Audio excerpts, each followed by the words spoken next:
Hello again, everybody, and welcome back to 50 by 50. Whatever happened to the Harvard class of 1976? I'm Michael Conniff.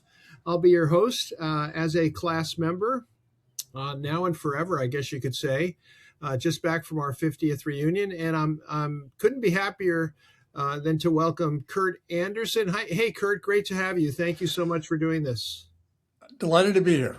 Kurt is a person who had a career I can only wish I might have had as a writer and editor, now a novelist, which we'll definitely talk about. But first, I wanted to ask you, Kurt, as an observer of culture, what did you think of the 50th reunion?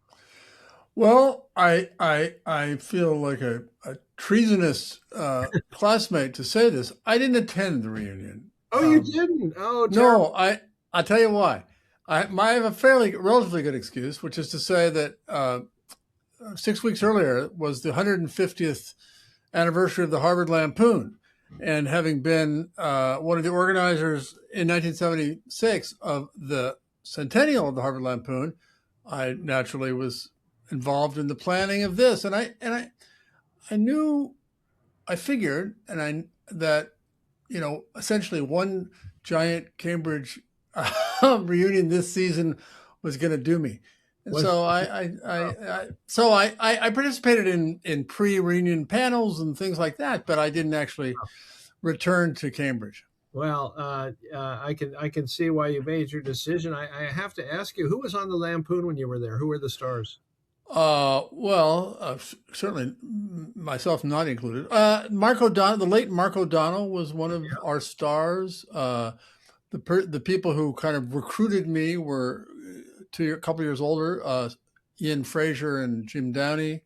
But there were a whole bunch of people who have gone on to great things. A legend, isn't he? Yeah, he is, and I was very lucky to. I was very lucky to meet him my first week at Harvard. Through odd ways, and he said, "No, don't join the Crimson. Come for the Lampoon." Oh, good choice. And Ian Fraser, of course, wrote and has written for the New Yorker for years. Yep. So I wanted to first of all, I wanted to do a little bit of Harvard first, and so the Lampoon maybe helps us get into that. What were you expecting when you got to Harvard, and did it meet, exceed, or completely change your expectations? Were your expectations way off? Yeah. Well, I don't want to overstate my yokalism, but I was from Nebraska. I grew up in Omaha. And so I had high expectations, and they were met, I guess, whatever they were at 17 years old or 18 by the time I got started school.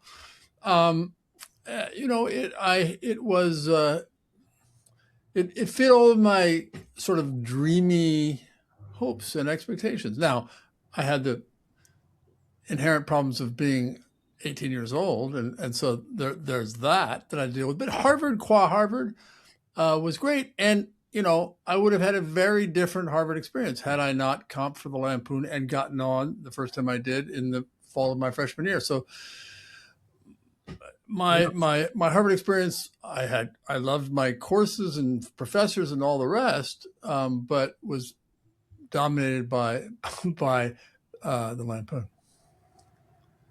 And how did being at the Lampoon change your whole experience?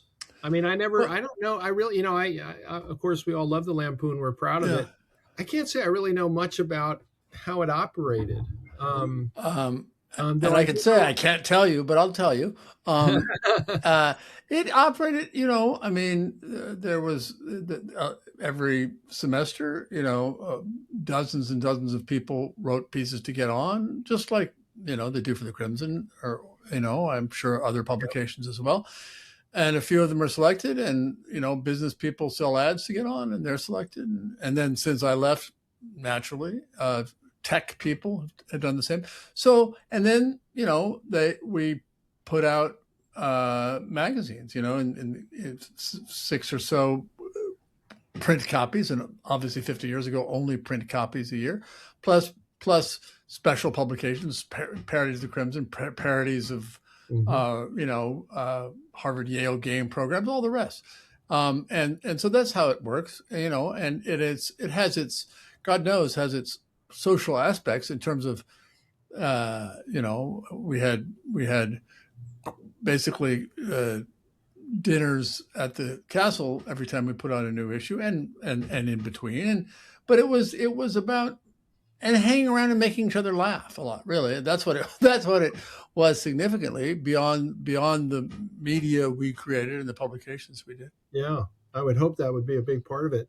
And the parodies and so on plays into what we'll get to when it comes to Spy Magazine in just a moment, which is might be my all-time favorite magazine. I will tell Oh, you, it thank was you. really something Thanks. special. But before we get to that, I'm wondering. So, you've had this great career as a writer. Lots of people, not just a writer, a broadcaster, a novelist. Lots of people, myself included, I guess, coming out of Harvard. We had lots of journalists, right? We Mhm. have lots of Crimson people. The Crimson was without a doubt, a fast track to a career in journalism, and lots of people took advantage of that. But you were coming from at it from a slightly different direction. So how did you, when you were still at Harvard, how did you think about your career, and did you know you wanted to be a writer pretty early? When I arrived at college, I guess in part because my eldest sister was then, going through her PhD program and about to become an academic, which she very successfully and happily did as a career. I sort of figured, oh, that seemed more likely to me. I mean, I obviously knew of journalism. I could imagine being a writer, but I thought, um, and I'd left high school early and worked as a kind of intern cub reporter on the local paper in Omaha. So I don't know, to the degree I thought specifically, oh, my career, and I think at least for myself, uh, and maybe it was more possible in 1972, 73 than it feels like it is today. I didn't think so much about that, but I guess I thought academia. But I had written in junior high school papers, gone to journalism camp, summer camps, and all the rest. So writing was definitely a thing I wanted to do, but I didn't say, oh, I want to do this. Now, during college, when I got reassurance from various teachers that, no, you're a good writer, that helped, to sort Hmm. of pat me on the back and nudge me in that direction. And I suppose, and by the end of certainly by the end of college, I that was I'd given up the prospect of academia, or Hmm. finally in the well, fall back. What should I do? I'll take the LSATs, and I just didn't go to my LSATs. So even though I scheduled them, or signed up for them. So at that point, I guess I better, I'm going to try to do something in this writerly quadrant of things, and I did, and again, didn't have, back then, very few people I knew went on to get an MFA in writing. Hmm. God, it existed, but it wasn't as standard of a thing to do if you wanted to write. And very early on, I would say probably even at Harvard, and certainly right after, I had the brass ring notion of writing novels. Hmm. But I also figured, I knew I had to become a better writer before I could write anything worth trying to get published. So, and then you just, how am I going to make a living and be Hmm. that is interesting to me, and that maybe I can do well and see where that'll lead. So I didn't have a 5-year plan or anything. It's just like, oh, this looks interesting. Oh, this guy's offering me a job. I'll do it. Hmm. Hmm. And what did you do at first when you got out of school and you needed a job, and where did you land? Well, it's funny. I've thought about this a lot recently because my first real boss recently died at 100. So I wrote a remembrance of him in New York Magazine a couple of weeks ago. Who was that? Anyway, Who was I'll that? I'll, I'll get to it. I don't want to Okay, spoil it. good. But so I got out of college. Well, let me say no. I'll get right to it. So spring of my senior year, uh, I'm at the Lampoon. The phone rings. There's one phone, of course, one landline there. I'm there in the office. I pick it up. It is Gene Shalit. If you remember Gene Oh, Shalit, just passed away. he just passed away, Yeah. and then he had just become the big deal that he became. He'd become the Today Show's full-time cultural critic, movie critic, but all kinds of book critic, everything. Mm-hmm. And he called, and he had gotten our annual movies issue that the Lampoon then did, and liked it, and was raving about it, and talked to me about it. And we chatted for a while. And where are you from? Nebraska. Oh, I went to school in Illinois. And we had a good chat. Anyway, so he said, well, when you get out of school, if you're coming to New York, I said, yeah. So, well, give me a call. I said, oh, thanks. I didn't, anyway, I got out of school and I thought, he didn't really mean that. I was the random person who picked up. I'm not that pushy. And anyway, so I didn't, and I took a job that I instantly regretted as a copy boy, as they then were called when they existed, in the newsroom of the New York Daily News. Oh, And wow. Every time we hear about people of our children's generation, the millennials being entitled and not being willing to pay their dues, I always tell myself and as I told my children, I quit that job after one day. Like, hey, this is not what I signed up for. What am I thinking? Yeah. And that gave me the courage to call Gene Shalit and say, hey, I'm here. What's up? And he invited me to lunch promptly and hired me at the end of lunch to be his first dedicated writer of his daily radio pieces and all the stuff he did except for movie reviews. That's amazing that Gene Shalit was your big break, your first break. He was my absolute big break. And the most, as I write in this piece I just published in New York Magazine, the most unbelievably generous mentor. I was so lucky to answer that phone and get that job. Yeah, that's amazing. And for people who don't know, Gene Shalit had funny looking guy, big hair, mustache was unmistakable. And it was pretty damn funny, actually. It was really funny, and he did it for years and years and years. Yeah, he was funny, and he was also really extremely literate and actually erudite. And in all of his, he did puns, which I have never been a lover of puns, and he was an absolute lover of puns. But that's all right. We made do. But he packed his puns and his writing with all kinds of cultural references. Like he did not talk down to the audience. He was highly entertaining, obviously, and people loved him. But it was a great place to work. And then, and he got me a book deal.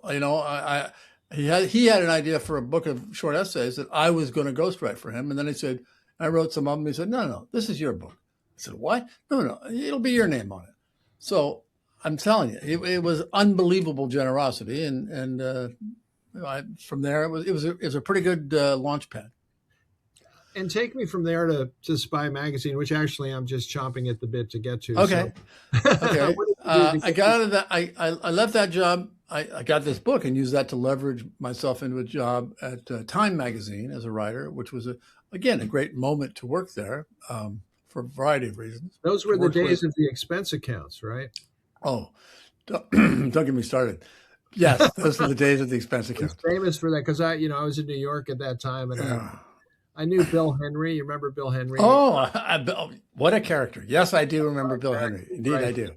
Pulitzer at the Boston Globe, and he took a job time, and he did not hesitate to tell me about his expense account. I can imagine the less Bill willing to take me out to lunch, but I heard about. Well, it's funny about expense accounts at that time when things like Time were rolling in dough, and people would work late closing stories on Friday night and take a car paid for by Time all the way to their houses on the east end of Long Island. It was insane. Yeah. Also, they would serve drinks and dinner on those nights as well. And no, I could go on. So that was, and it was actually a great job, and I did the best I could, and they, I just they, wanted to jump in it. Sorry to yeah, interrupt, but I wanted to just so that's mention all that right. this is not an insignificant fact about the expense accounts because it was still when we came out of college. It was very much post Watergate, and and journalism was in high esteem, as I like to say, for about 5 minutes. And your experience at time, I think, is indicative of you know there was money to be made there. There was money to be spent. Those were really good times that are of course long gone now. No, But it was a very fat and happy, fat and happy. late in the magazine era moment. And what did you cover at time? I was in the nation section, national affairs, and I started writing cover stories about about Jesse Helms, if you remember him. I wrote one about Lee Iacocca. I wrote one about Nancy Reagan. They gave me work to do. A month after I got there was the assassination attempt on Ronald Reagan, so I wrote a big piece of that. It was fantastic. Great assignments. Oh, great assignments. And well, one of my sort of guide into the place was a fellow Lampoon writer from two classes ahead of me, Walter Isaacson, who's gone on to become a great biographer. I don't know if you know this, but I am a co-founder of the Isaacson School for Communication Arts and Media in Aspen, Colorado. I did not. Not only did I not know that, I didn't know that he'd gotten something named after him out there. He did. Good for him. Yeah. And Walter and I are remain close friends, closer than ever, actually. And so he and I and his at the time co-author Evan Thomas and Maureen Dowd and Alexander Stanley and this literally this one little corridor of Time magazine where these people who all went on to remarkable careers. So that was fun and had great fun there. And but again, at that point I enjoyed doing politics and news and stuff, but I really I was focused more on I want to be a culture writer. I want to write about culture. You called me a culture. What was the appeal?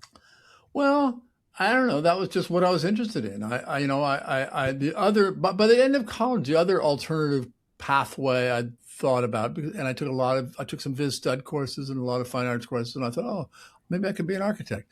Unfortunately, I couldn't draw. And back then, you really had to draw because computer drafting was not yet a thing. So, and I just decided, no, that's probably not it. But, what can I say? I like film. I like reading novels. I felt I was probably better suited to that than going out and being a, political reporter, although I did that. And I went and covered, Iowa caucuses and stuff like that.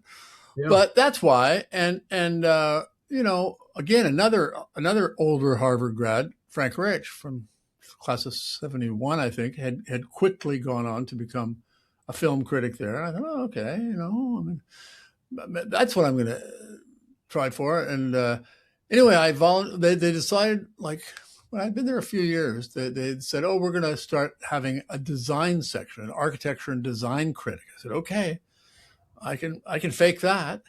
And I'm your guy. And I volunteered. They said, no, we've got a real guy. He's a Washington Post architecture critic. I said, oh, okay. And they hired him and it didn't work out. And he left after 6 months or less than a year. And I said, okay, I'm still here. And they said, oh, okay. And let me do it. And that was fantastic and fun. And so I got to do that. I got to be their second architecture critic. And so that was great. And then we started Spy Magazine. I and my initially Time colleague, Graydon Carter, when we started Spy, then he was at Life magazine, started Spy together. Yeah, and I've read his memoir, which just came out. Was quite entertaining. He certainly tips his cap to you quite a bit in that book. And I just want to set this up so people will understand. So Spy was really like nothing else. It was, I guess we could call it satire, parody, biting, cutting, commentary, cultural criticism, most famously for a guy named Donald Trump described as the short-fingered vulgarian. Did you come up with that phrase? Graydon and I and the group collectively came up with all those phrases. We had one for everybody, or Yeah. all the recurring characters. And that was actually a takeoff on the old time magazine before our time. Back in the day, 40s, 50s, they would have these little epithets for everyone. Beady-eyed communist, so and so, or whatever it Yeah, was. yeah, yeah. So Henry Luce. so Uh, Exactly. So we decided to do that. I don't know who came up with. I mean, I remember when we were first talking about Spy and we were friends. He went out to do a profile of Trump and came back and said, "This guy is a tall guy, but he has the shortest fingers I've ever seen." Literally, it was just an observation. So that's how that cropped up. But it wasn't and the his first one. fingers have not grown. His fingers have not grown. No, even though But, he insists but that what they're I'm long. interested in is, so I just want to tell you my reaction was to just, it was one of those things. It was, again, another golden era magazine kind of moment. And I used to just wait with incredible anticipation to get the next issue. And it was, I kid you, well, I don't have to tell you this, but to people who don't know it, it was read out loud funny. It was like you read something and you go, listen to this. This is hilarious. Oh, And it was thank you. like I appreciate that. throughout the whole magazine. So Well, and I you want to make one thing I want to make clear, Michael, is that it was all those things you said, but it was also had a lot of journalism in it. It was journalistic, you as had well fact as checkers, right? You had fact checkers. satirical.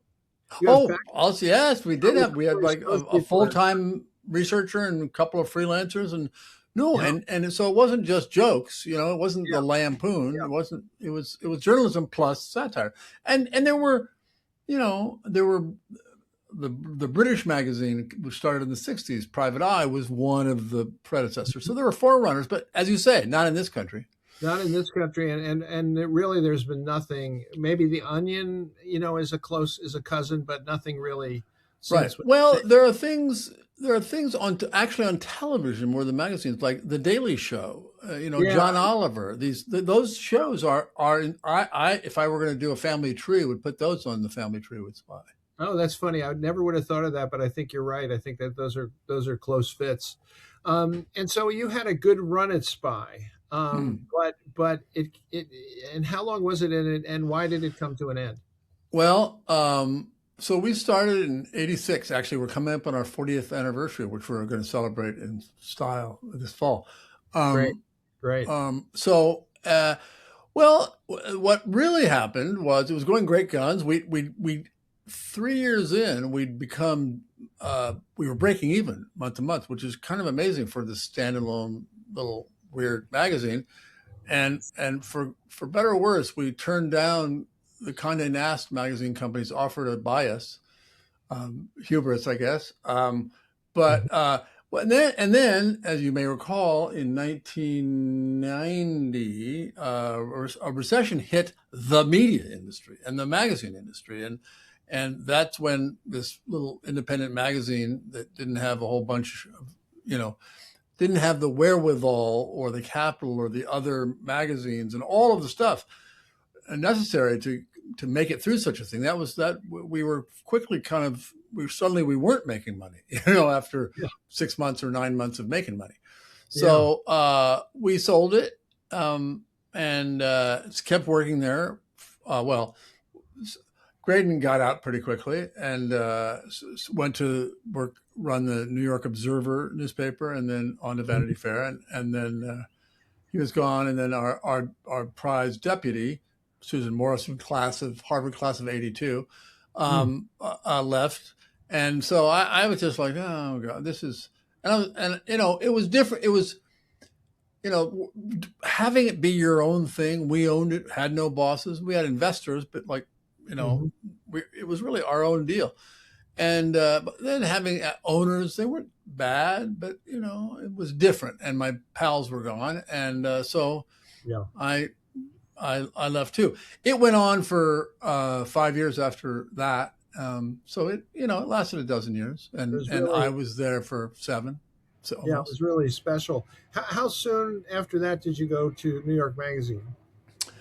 I was not long, actually, less than a year after I left Spy. New York hired me to be its editor. So you're going to have to forgive me because I'm going to ask you a trick question. Okay. which has to do with my family history. So, do you know how New York Magazine got started? More or less, yeah, I do. You want me to Tell me, answer it? tell me what you know, and I'll tell you what I know. Okay. Well, there was one of the great daily papers back then in the mid to late 60s was the New York Herald Tribune. Mhm. And New York Magazine was started as this kind of cool new, I think, Sunday insert, right, of Yeah, for the Herald Tribune. Sunday Magazine. Yeah, Right. And the editor Clay Felker was in charge of it. And I believe. Anyway, he was in charge of the then spin-off freestanding magazine of New yeah, York Magazine, started up in 1968, and was the wellspring, along to some degree with Esquire magazine, but of new journalism, of Tom Wolfe and Nora Ephron yeah, yeah. and Nora's future husband Nick Pileggi and all the rest. So that's what I know. You Yeah, no, know, that's not wrong, but it actually uh, came directly out of the World Journal Tribune, which was the aha, successor to to the Herald Tribune, and that aha, matters to me because my dad was editor of the World Journal Tribune, aha, and promoted Felker several times and made him Sunday editor as well as Sunday the New York Magazine. So when Felker bought New York Magazine for $1, he actually bought it from the World Journal Tribune, and aha. Got uh, it. and I like to tell people the staff writers were Jimmy Breslin and Tom Wolfe, not bad. Yep.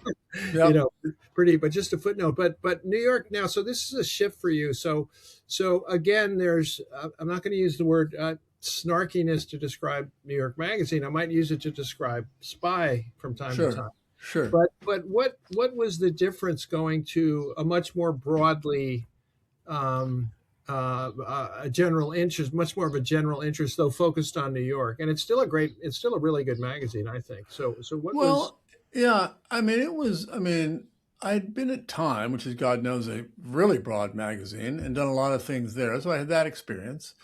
Spy was, it's funny about Spy. It was, at the beginning, it was on the cover, it said, as its sort of subhead, the New York Monthly. We made it as a very New York specific yeah, magazine, yes, right? Because, and it was partly for commercial reasons, partly for just like, okay, this to focus it. Yes, it's satirical. It's all that it was, but that seemed like the right thing to do, and it was the right thing to do. It soon acquired a national circulation, and we dropped that after a couple of years, and started covering Hollywood as well as New York and all the rest. But so it was, it was in its way a kind of descendant of New York Magazine in a certain way of being kind of, uh, capturing its zeitgeist moment as New York Magazine did in the late '60s. Do you know? yeah, And having trying to get the best writers we could and having writing with style and panache and all the things. Obviously, as you say, different than New York, but they were in some measure cousins. I mean, New York in its early days, along with Esquire, in its way, along with the Mad magazine of our childhood and everything else, was one of our predecessors, along with especially the early New Yorker, when it was essentially the early New Yorker actually was the closest single predecessor, I think, of Spy. The way the New Yorker was in the 20s and early 30s when they did, lots and lots of satirical news of the yeah. kind we did. They were You trying know, to be funny for sure. right. No, exactly. So, but it was a weekly with almost 1 million circulation at that time was a big deal, but Wow. so it was like, whoa, this it felt. I mean, I love Spy more than any single job I've ever had, but it was like, as Graydon said about Vanity Fair versus Spy, going into the major leagues, and having, we had a lot of employees at Spy at its peak, but a lot more at New York Magazine, and the whole thing was bigger. And but I felt ready to step up, and we increased circulation, and we increased the buzz. I mean, the thing the people who hired me said all when they were talked to me the first time and talked to me again, that we want edge. We want to give it edge. That was the phrase du jour for, in the early 90s for what they felt they had to do. And I understood what they meant. And it had, they wanted to restore the kind of, cutting edge glamour ambition journalistically and otherwise that it had back in its early days with Clay Felker and Tom Wolfe and Jimmy Breslin and all the rest. So that was the brief, and it had edge, and it got it more attention than ever and everything, and too much attention of the wrong kind for the owner, Henry Kravitz, who had ordered me fired after 3 years. Oh, Kravitz, Colbert Kravitz Roberts. Correct. They effectively own the magazine, and they wanted me to stop. They wanted New York to stop covering Wall Street, which it's New York Magazine. Makes a lot of sense. How long were you at New York? Just a little short of 3 years. Yeah. And what was your last year? What year was it? 96. Okay, so in 96, things are changing pretty rapidly. We're sort of entering the dot-com boom era. World Wide Web invented or made popular in 85. So there's some traction there. And now I guess you're out of a job. Yeah. I guess one question I had, when you were at Spy in New York, did you get a chance to write as much as you would have liked? I didn't write at all when I was at New York. Just no. I mean, that's no. And weekly magazine editors like David Remnick, who write plenty. I'm in awe of that ability. At least maybe I would have if I'd lasted longer than 3 years, maybe I would have felt free to do that. But I didn't. Fortunately, when I was at Spy, I kept as a freelancer the design and architecture job, which was a fantastic sideline to pull out to do there. That was great because it wasn't, it was like a piece a month. It was great. Yeah. But no, I was not writing for the 3 years I was at New York. And then what I did when I got fired and had some severance, I said, okay, I just turned 42 when they fired me.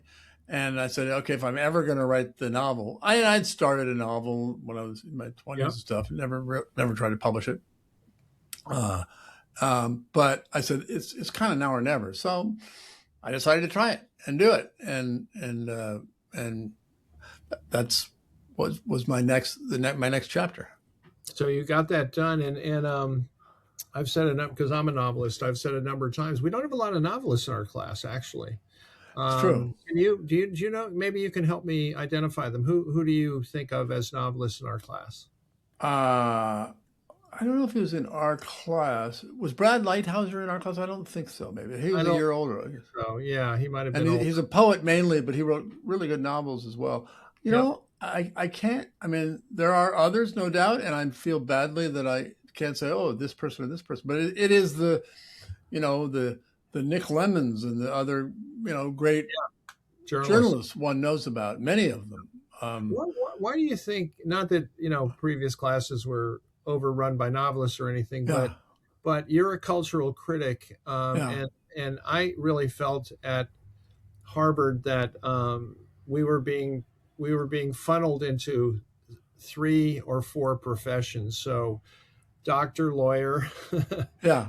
You almost took the LSAT. You know what I'm talking about? Yes. Wall Street and business being kind of the 4 obvious ones.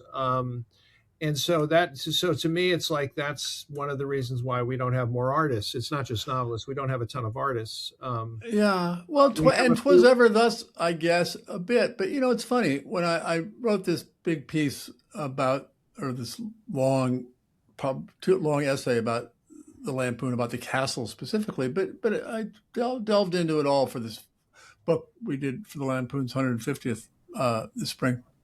Yeah. And looking back for the first 30 years, back in the late 19th century, the number of Lampoon editors who became architects, writers, illustrators, all that, some journalists as well, but like was like a large fraction. And so, I feel as though, the people who do that, who become actors or artists or whatever there are plenty of them we could name, and of the Lampoon, Robert Sherwood, Robert Benchley, Mm-hmm. many novelists and playwrights and so forth.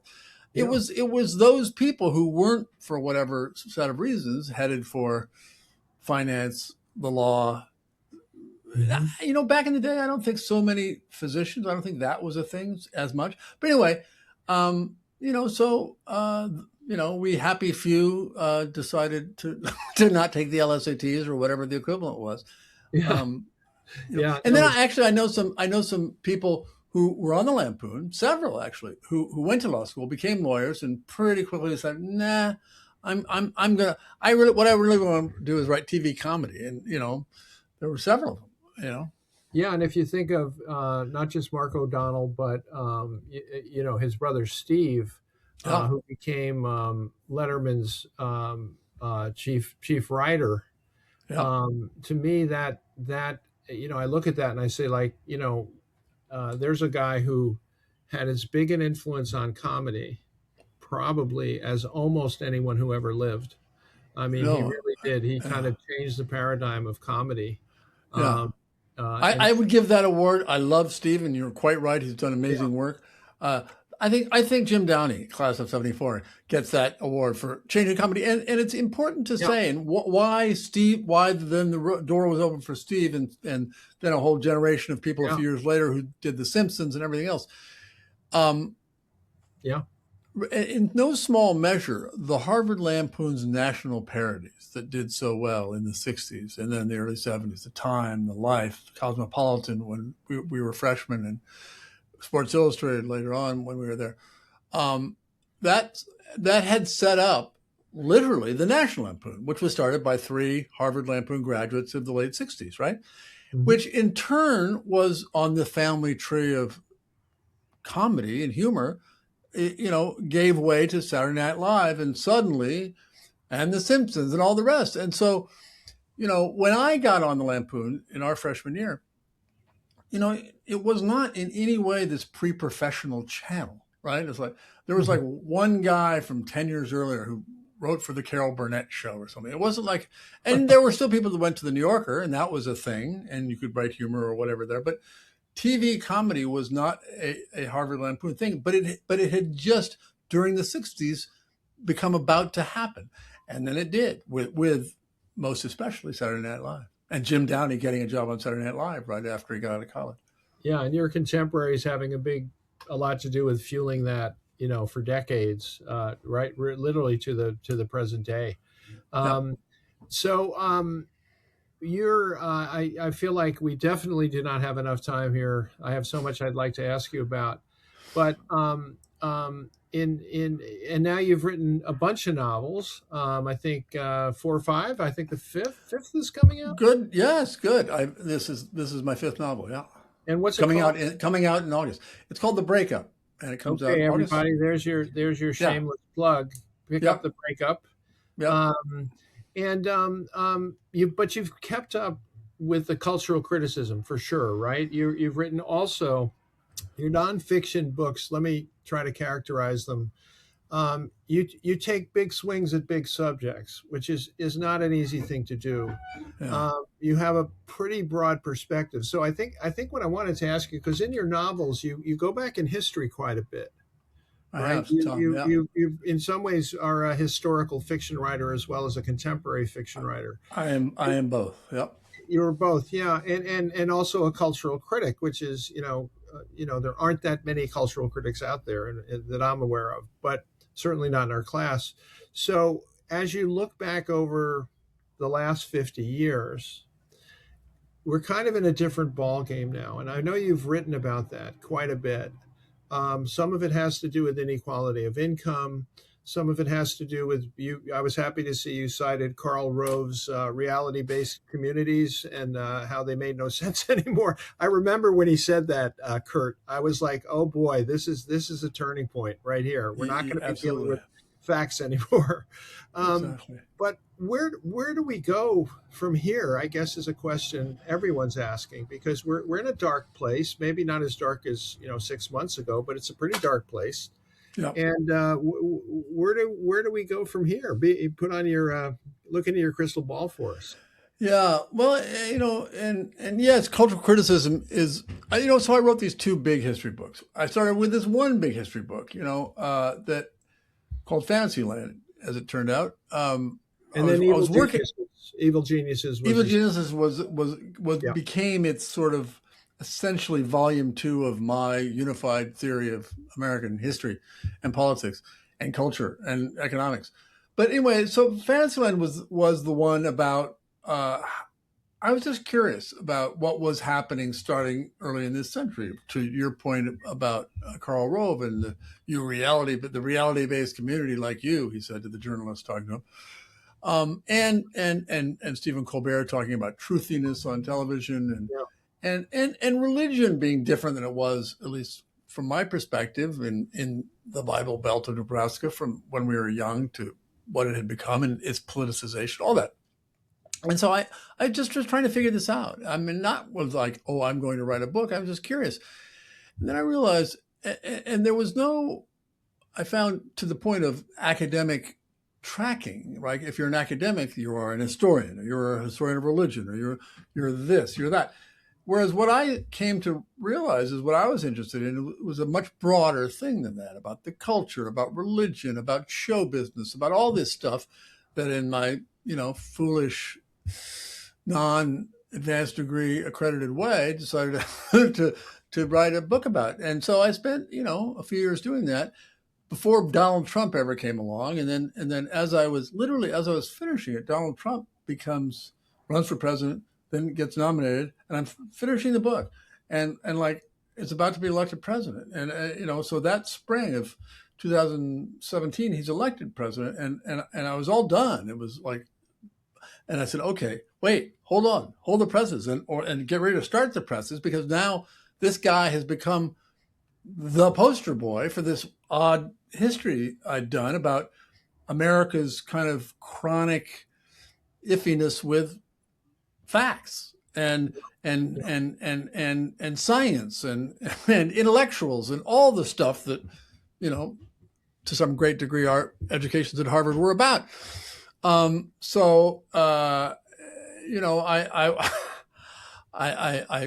have said I'm an accidental Trump profiteer. I mean, the book did well, and then I decided to write a second book that would sort of explain more and that book, Fantasyland, was called A 500-Year History of America. And then I decided, but there's this modern economic part of it starting in the 70s and 80s, and that deserves its own thing. So I wrote that. That's Evil Geniuses, and I wrote that, and those two books are they were histories, and I'm proud of them, and they did well, and people like them, and they still sell. But I felt like I thought, oh, maybe I'll do a third one, because who knew this? I apparently can do this. Then I decided, no, I that's all I have to say, and I decided, what about the future? And the novel I'd been working on barely started on right before Fantasyland came along, and my publisher really wanted me to do it. Set in the future, so okay, I'll write about the future, and it will be, in some ways, the fictional novelistic third in a trilogy. I know that's a strange thing, but with Fantasyland and Evil Geniuses, it's because it's about America. It's not 500 years in the past. It's not 50 years in the past. It's 20 years from now. So that's what it is. It's the future. It's about, as a novelist, it's about a couple. It's about individuals and a family and so forth in this future in which America has broken apart. Sounds like a lot of fun, actually, and obviously you're still going strong. I wanted to ask you about one last thing, and that is. I want to go back because you were a chronicler of Donald Trump when he was becoming Donald Trump, and as you know, the early influence of the lawyer Roy Cohn, who was McCarthy's counsel on the House. I think it was the House Un-American Activity. It may not have been HUAC, but it was the Anti-Communism Committee. Yep. And and Roy Cohn is kind of a thread because he took Donald Trump under his wing. He said, never back down, never give in, always be on the offensive, which of course he has taken to heart. The thread I'm trying to get at here is Joe McCarthy became famous for what became known as the big lie. And the big lie, as you know, was he lied so frequently and so often that people couldn't keep up with him. They couldn't keep up with the lies, and that was in the 50s. So now, fast forward, Donald Trump lies about everything, whether it's the reflecting pool vandalism, or Iran or Iraq, or what Iraq said, in a negotiation. He lies about everything. He lies all day long. And so, what I guess this sort of the awful culmination of what you were talking about in your book, where we just get so far from, and of course, let's not forget January 6th, right? That's the big lie. That is the big one. Well, January 6th and the cause of January 6th, which is his lies that the election had been stolen. Exactly. So is that a thread that does that die with Donald Trump when he dies, or is that a thread that is now embedded in the culture? Both.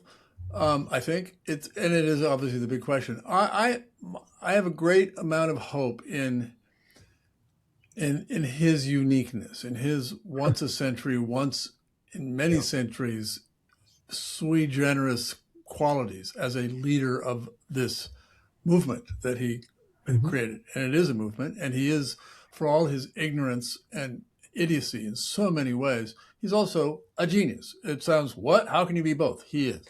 So I find it hard to believe that anyone else, or that many people, and no one of the contenders to be president, the Republican nominee for president, Marco Rubio or J.D. Vance, have anything like his ability to lead, because they're normal politicians. And in both of their cases, such obvious, craven, normal politicians that aren't given by his followers, his cultists, Donald Trump's that is, the just, well, whatever he says, I believe, and whatever he does is great. And this almost, kind of like a cult leader, right? And that's what it is. There's, I mean, the one of the greatest things ever said about him was by him when he said in 2015 or 16, when he was first running for president, I could shoot somebody on Fifth Avenue and I wouldn't lose any votes. Well, my God, that's what I say. He's brilliant.